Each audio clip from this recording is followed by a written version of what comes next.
యొక్క మహత్తరమైన నామమునకు మహిమ కలుగును గాక. క్రీస్తునందు ప్రియమైన వారందరికీ నా వందనములు తెలియజేయుచున్నాను. ఈ ఉదయకాలమున మన వేకువ మన్నా యొక్క ముఖ్య అంశము దేవుని వాక్యమును పఠించుము. దీని ధ్యానార్థమై మనము కొలస్సీలకు రాసిన పత్రిక 3వ అధ్యాయము 16వ వచనము వైపు మన పరిశుద్ధ గ్రంథమును త్రిప్పెదముగాక. సంగీతములతోనూ కీర్తనలతోనూ ఆత్మ సంబంధమైన పద్యములతోనూ ఒకనికి ఒకడు బోధించుచు బుద్ధి చెప్పుచు కృపా సహితముగా మీ హృదయములలో దేవుని గూర్చి గానము చేయుచు సమస్త విధములైన జ్ఞానముతో క్రీస్తు వాక్యము మీలో సమృద్ధిగా నివసింపనీయుడి అని చదువుచున్నాము. ఈ వాక్యమును వినుచుండిన ప్రియమైన వారలారా, మనము దేవుని స్తుతించుట మరియు ఆరాధించుట ఎంత ముఖ్యమో, మనము దేవుని యొక్క వాక్యమును పఠించుట కూడా అంతే ముఖ్యము.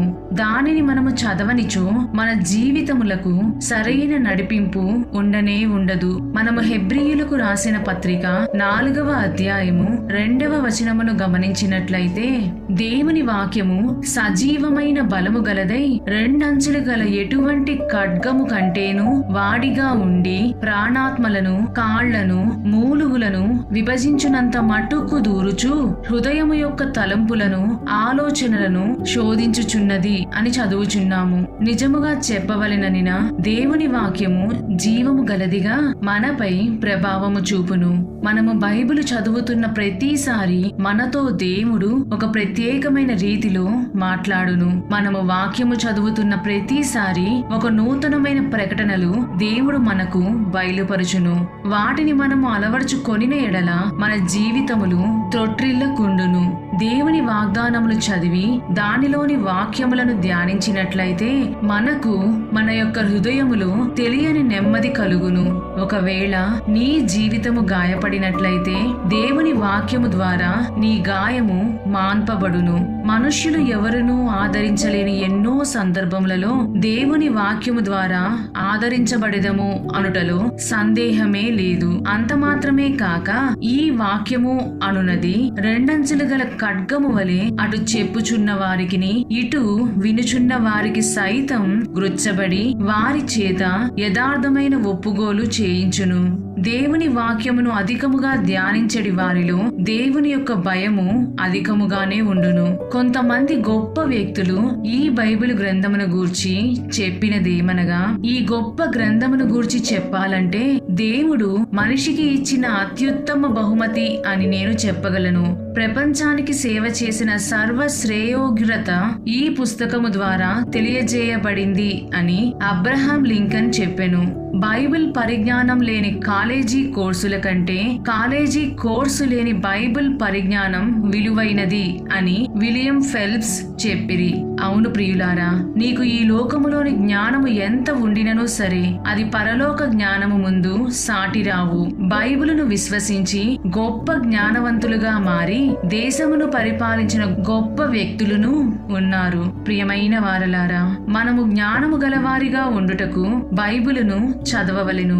రక్షింపబడుటకు బైబిలును విశ్వసించవలెను. మరియు పరిశుద్ధముగా జీవించుటకు గాను బైబిలును అభ్యసించవలెను. మనము లోతుగా గమనించినట్లయితే ఇతర పుస్తకములు మనకు సమాచారమును లేదా లోకానుసారమైన జ్ఞానమును ఇచ్చుటకు ఉపయోగపడును. కానీ ఈ పరిశుద్ధ గ్రంథమును చదువుట ద్వారా మన జీవితములు రూపాంతరము చెందుననుటలో సందేహమే లేదు. అటువంటి జీవ గ్రంథమును నీవు పఠించకుండా మూసిపెట్టి ఉంచినచో దేవుడు ఏ విధముగా నీకై పరలోక ద్వారములు తెరవగలడు. కాబట్టి దేవుడు మనకు అనుగ్రహించిన పరిశుద్ధ గ్రంథమును నీ ఆత్మీయ నేత్రములతో గ్రహించి నీ హృదయముతో ప్రేమించి దానిని ఈ లోకములో ఇతరుల ముందు నాటి అది లోకమునకు నీ జీవితము ద్వారా చూపించవలెను. మనము యెహోషువ గ్రంథము 1వ అధ్యాయము 8వ వచనమును గమనించినట్లయితే, ఈ ధర్మశాస్త్ర గ్రంథము నీవు బోధింపక తప్పిపోకూడదు. దానిలో రాయబడిన వాటన్నిటి ప్రకారము చేయుటకు నీవు జాగ్రత్త పడునట్లు దీవారాత్రము దాని ధ్యానించిన ఎడల నీ మార్గమును వర్ధిల్ల చేసుకొని చక్కగా ప్రవర్తించెదవు అని చదువుచున్నాము. మనము బైబిలు చదువుట తప్పిపోకుండా చేసినట్లయితే మన జీవితములను దాని ప్రకారముగా జాగ్రత్తగా కాపాడుకొనగలము. బైబిలును పఠించుట ద్వారా మనము చేయు కార్యములు సరైనవా కావా అని గ్రహించగలము. అవి మన త్రోవలకు దారి చూపును. ఈ వాక్యమును వినుచుండిన ప్రియమైన వారలారా, ఈ సందర్భంలో నేను మీతో ఒక సంఘటన తెలుపవలెనని ఆశపడుచున్నాను. ఒక దేవుని బిడ్డ యొక్క కుమారుడు బాల్యము నుండి సబ్బాతు పాఠశాల చదువుచు బైబిల్ నుండి అనేక వాక్యములు నేర్చుకొనెను. గాని అతడు ఎటువంటి ఆత్మీయ సత్యములు తెలియని వానిగా ఎదిగెను. ఒకనాడు తన యవ్వన ప్రాయమందు అతడు చాలా అధైర్యము నొంది ఆత్మహత్య చేసుకొనుటకై తీర్మానించి ఒక ముంత మామిడి చెట్టు ఎక్కెను. ఒక కొమ్మకు తాడు కట్టి మెడ చుట్టూ జారుడు ముడి పెట్టుకొనెను. చెట్టు మీద నుండి దూకుటకు ముందుగా ఒక చిన్న ప్రార్థన చేయవలెనని తలంపు వచ్చెను. అతడు ప్రార్థన చేయుచుండగా అకస్మాత్తుగా తాను సబ్బాత పాఠశాల చదువుచున్నప్పుడు చదివిన వాక్యము, మ్రాను మీద వ్రేలాడిన ప్రతివాడు శాపగ్రస్తుడు అని గలతీయులకు రాసిన పత్రిక 3వ అధ్యాయము 13-14 వచనములో చెప్పిన వాక్యము జ్ఞాపకమునకు వచ్చెను. తాను చేయబోవునది శాపమైన కార్యమని అతని మనసులో ఒక తలంపు పుట్టెను. వెంటనే అతడు చెట్టు దిగి క్రిందకి వచ్చెను. తన పాపమునకు పశ్చాత్తాపపడి తన జీవితమును ప్రభువుకు అర్పించుకొనెను. ఇప్పుడు పరిపూర్ణముగా ఎదిగిన మనుష్యుడుగా, లోతుగా సమర్పించుకొనిన క్రైస్తవుడుగా అతడు జీవించుచున్నాడు. మనము దేవుని యొక్క వాక్యమును ధ్యానించినప్పుడు ప్రారంభమునందు కొన్ని వాక్యములు మనపై ప్రభావము చూపించకపోవచ్చును. అయితే తగిన సమయములో దేవుని వాక్యము మన జీవితములలో క్రియ చేయును.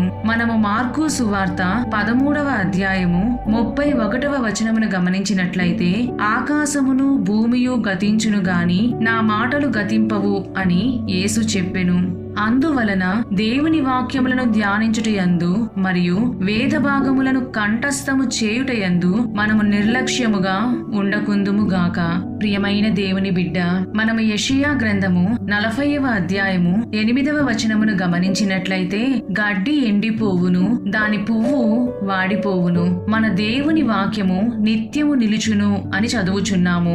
ఆయన వాక్యము ఏ విధముగా నిత్యము నిలుచునో దానిని ధ్యానించువారు కూడా నిత్యము వాక్యము యొక్క వెలుగులో ప్రకాశించెదరు. ప్రియమైన దేవుని బిడ్డ, ఆయన మన మీద దృష్టి ఉంచి మనకు తగిన ఆలోచన చెప్పుటకు గాను మరియు మనము నడవవలసిన మార్గములను బోధించి ఆయన యొక్క వెలుగు మార్గములో నడుపుటకు గాను అనుదిన వాక్య ధ్యానార్థము చేయవలెను. ఎప్పుడైతే మనము ఆ విధముగా దేవుని యొక్క వాక్యమును పఠించెదమో అప్పుడు నీ వాక్యము నా పాదములకు దీపమును, నా త్రోవకు వెలుగునై ఉన్నది అని కీర్తనాకారుడైన దావీదు 119వ కీర్తన 105వ వచనములో చెప్పబడిన రీతిగా మనము ఆ వాక్యము యొక్క వెలుగులో నడచి బహుగా ఫలించి ఆశీర్వదించబడెదము. దేవుడు మనము ఆ విధముగా నడుచుకొనుటకు కావలసిన కృప మనందరికీ దయచేయునుగాక. దేవుడు మిమ్ములను మరియు మీ కుటుంబములను ఆ వాక్యపు వెలుగులో నడిపించునుగాక. ఆమేన్.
నీకు ఆలోచన చెప్పదనని నా యేసయ్యా, నీ మీద నా యొక్క దృష్టి ఉంచి నీకు ఆలోచన చెప్పదనని నా యేసయ్యా. నడువవలసిన నీ మార్గమును పూరించి నడవవలసినని మార్గమున్ బోధించి నడుపుము నీ వెలుగు మార్గములో, నడుపుము నీ వెలుగు మార్గములో. నా పదములకు దీపము నీవే, నా యొక్క ఆత్మకు జ్యోతియు నీవే. నా పదములకు దీపము నీవే, నా యొక్క ఆత్మకు జ్యోతియు నీవే. వర్ధిల్లకుండగా కాపాడుము, బ్రోచుము నీరు కృపా రేఖలతో. వర్ధిల్లకుండగా కాపాడుము, బ్రోచుము నీరు కృపా రేఖలతో. అరణ్య మార్గమే ఈ జీవితం, ఆదుకొను వారు ఎవరున్నారు ఈ భూమిలో. అరణ్య మార్గమే ఈ జీవితం, ఆదుకొను వారు ఎవరున్నారు ఈ భూమిలో. ఆనుకొందును సదా నీ ఎదను నేను, ఆనుకొందును సదా నీ ఎదను నేను. ఆదరించుము నన్ను ప్రతిదినము, ఆదరించుము నన్ను ప్రతిదినము. నా పదములకు దీపము నీవే, నా యొక్క ఆత్మకు జ్యోతియు నీవే. నా పదములకు దీపము నీవే, నా యొక్క ఆత్మకు జ్యోతియు నీవే. వర్ధిల్లకుండగా కాపాడుము, బ్రోచుము నీదు కృపా రేఖలతో. వర్ధిల్లకుండగా కాపాడుము, బ్రోచుము నీదు కృపా రేఖలతో. తండ్రి సిద్ధమును చేయుటకు తల్లి గర్భమందు ప్రత్యేకించిన నా దైవమా. తండ్రి సిద్ధమును చేయుటకు తల్లి గర్భమందు ప్రత్యేకించిన నా దైవమా. దయగల చేతిలోనే నుండుట వలన, దయగల చేతిలోనే నుండుట వలన ధరణియందు ఏ కీడు జరుగుదుగా, ధరణియందు ఏ కీడు జరుగుదుగా. నా పదములకు దీపము నీవే, నా యొక్క ఆత్మకు జ్యోతియు నీవే. నా పదములకు దీపము నీవే, నా యొక్క ఆత్మకు జ్యోతియు నీవే.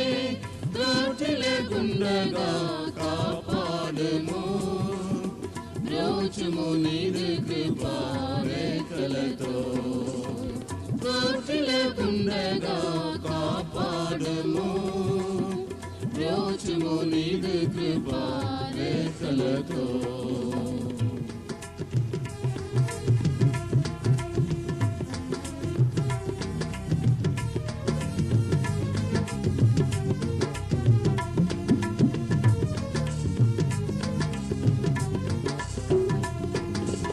ఆశ్రయ దుర్గమునెక్కుదును, ఆపత్కాలమున పర్ణశాలలో దాగుదును. ఆశ్రయ దుర్గమునెక్కుదును, ఆపత్కాలమున పర్ణశాలలో దాగుదును. నిలుపును బండ మీద నా పదములను, నిలుపును బండ మీద నా పదములను. నిత్యము జయ ధ్వజమెత్తించును, నిత్యము జయ ధ్వజమెత్తించును. నా పదములకు దీపము నీవే, నా యొక్క ఆత్మకు జ్యోతియు నీవే. దీపము నీవే నాయక ఆత్మకు జ్యోతియు నీవే తృప్తి లేకుండగా కాపాడము రోజుము నీదు కృపారేఖలతో తృప్తి లేకుండగా కాపాడము రోజుము నీదు కృపారేఖలతో పరలోక పిలుపుల పాలు పొంద పిలిచిన వాడు నమ్మకస్తుడు ఎల్లప్పుడూ పరలోక పిలుపుల పాలు పొంద పిలిచిన వాడు నమ్మకస్తుడు ఎల్లప్పుడూ నడిపించును కాపాడి అందము వరకు నడిపించును కాపాడి అందము వరకు నిత్యముగా చేర్చును సీయోనులో నిత్యముగా చేర్చును సీయోనులో నా పదములకు దీపము నీవే నాయక ఆత్మకు జ్యోతియు నీవే నా పదములకు దీపము నీవే నాయక ఆత్మకు జ్యోతియు నీవే తృప్తి లేకుండగా కాపాడము రోజుము నీదు కృపారేఖలతో తృప్తి లేకుండగా కాపాడము రోజుము నీదు కృపా